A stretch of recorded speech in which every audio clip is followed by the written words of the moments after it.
Assalamualaikum warahmatullahi wabarakatuh. Perkenalkan, nama saya Rizky Indriani Arifah. Saya merupakan mahasiswa PPG Prajabatan gelombang 2 tahun 2023 di Universitas Muhammadiyah Jakarta, program studi pendidikan matematika.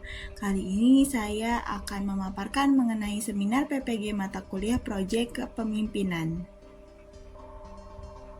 Pembahasan pada seminar PPG kali ini terdiri dari latar belakang mata kuliah proyek kepemimpinan, review pengalaman belajar, refleksi pengalaman belajar, analisis artefak pembelajaran, pembelajaran bermakna, dan perubahan yang akan dilakukan.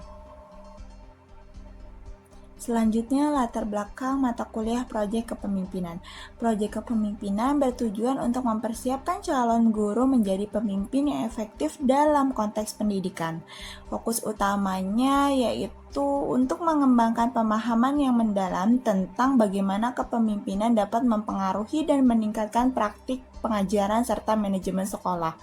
Proyek kepemimpinan juga tidak hanya mempersiapkan mahasiswa untuk menjadi pemimpin pendidikan yang mampu menghadapi kompleksitas dalam dunia sekolah yang beragam, tetapi juga untuk memimpin inovasi dan perubahan yang positif dalam meningkatkan kualitas pendidikan dan kesejahteraan peserta didik.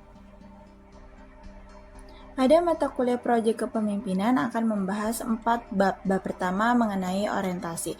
Pada bab ini, mahasiswa akan menelaah mengenai definisi guru profesional, karakter unggul yang dimiliki oleh guru profesional, dan dapat mengenali potensi diri serta lingkungannya. Pada bab ini juga saya menyadari bahwa pentingnya seorang guru memiliki visi, karena hal itu akan memastikan pembelajaran yang guru lakukan terarah, yaitu menuju tujuan pembelajaran yang diinginkan. Selain fokus pada pembelajaran, seorang guru juga perlu memperhatikan implementasi kurikulum yang berlaku dan strategi pembelajaran yang mereka terapkan di kelas. Bab kedua yaitu tentang perencanaan.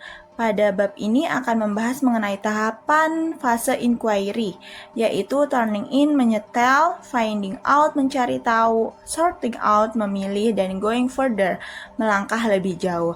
Kemudian melakukan pemetaan terhadap semua peran dan tanggung jawab yang dibutuhkan dalam rancangan proyek kepemimpinan.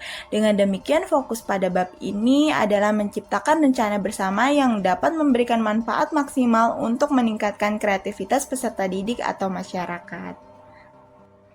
Bab 3 terkait pelaksanaan, yaitu proses implementasi kerangka proyek kepemimpinan yang telah dirancang dengan melibatkan masyarakat untuk berperan aktif dalam proses proyek kepemimpinan. Selama proyek berlangsung, akan dilakukan monitoring untuk menganalisis permasalahan dan tantangan yang dihadapi di lingkungan masyarakat. Lalu di akhir akan dilakukan evaluasi untuk melihat dampak yang dirasakan oleh masyarakat terhadap proyek yang telah dilaksanakan. Pada bab terakhir yaitu pelaporan, kelompok mahasiswa harus dapat menangkap dan mendokumentasikan proses, hasil, atau evaluasi dari pelaksanaan proyek kepemimpinan, menganalisa apakah tujuan proyek kepemimpinan dapat tercapai dengan menggunakan VTR traffic light.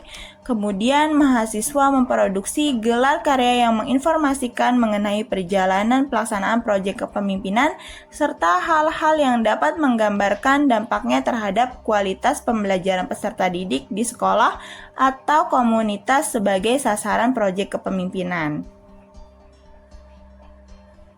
Setelah membahas 4 bab pada mata kuliah proyek kepemimpinan, saya memilih bab 1 yaitu orientasi sebagai bahan refleksi pengalaman belajar.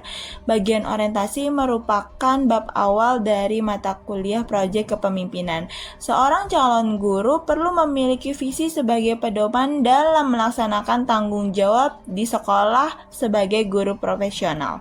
Visi yang disusun akan menciptakan rasa optimisme sebagai guru profesional yang memberikan ilmu dan keahlian yang dimiliki kepada peserta didik, sehingga dapat menumbuhkan karakteristik peserta didik yang sesuai dengan profil pelajar Pancasila dan dapat beradaptasi dengan perkembangan zaman.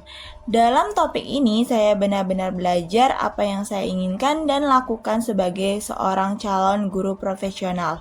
Seorang guru harus memiliki visi yang kuat untuk menggambarkan dirinya sebagai guru yang profesional. Selanjutnya, analisis artefak pembelajaran. Artefak pembelajaran merupakan tugas-tugas yang telah saya kerjakan pada bab 1 orientasi mata kuliah proyek kepemimpinan. Kali ini saya akan melampirkan 3 tugas. Yang pertama yaitu perumusan visi.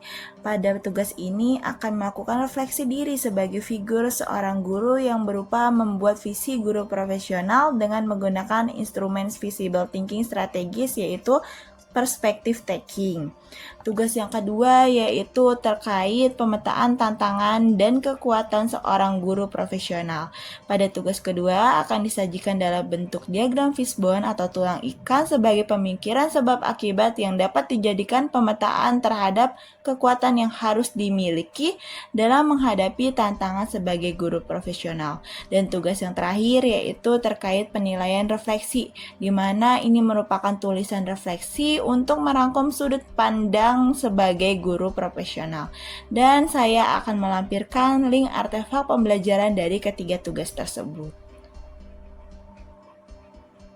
Pembelajaran bermakna yang saya dapatkan setelah mempelajari mata kuliah proyek kepemimpinan yaitu saya menyadari bahwa pentingnya keterlibatan aktif dalam memimpin dan mengelola perubahan dalam konteks pendidikan.